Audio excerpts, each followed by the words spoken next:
It all started when information went out to our patrol units that he was moving at a high rate of speed. One of our deputies got behind him, tried to stop him. He right away crashed into a couple cars, took off, made some turns, ran from our deputies. We got up here, we did something called a pit maneuver, which is a pursuit intervention technique maneuver.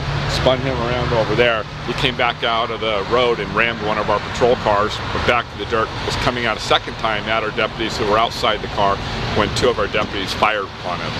The rounds entered the vehicle, struck him, and he died here on scene. How many times was he struck?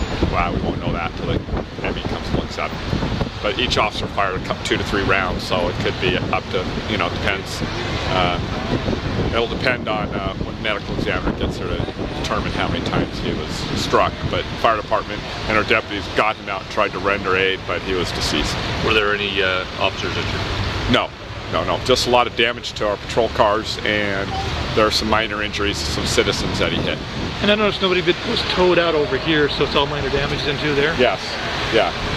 Most of the cars, the citizens' cars were minor damage, and he hit one of our patrol cars and tried to run our deputies down, and that's when they fired upon him, striking him, and he died from the wounds. So is it at this point reckless driving?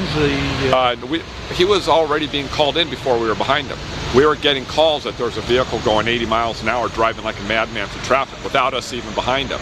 So one of our deputies got behind him and he just continued to drive that way, clipping cars, and so we don't know what was going on with him. There's going to be something there. We'll figure that out once we get him identified. We don't even know who it is at this point.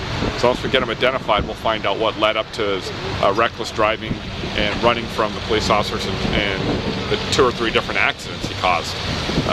So that's yet to be determined.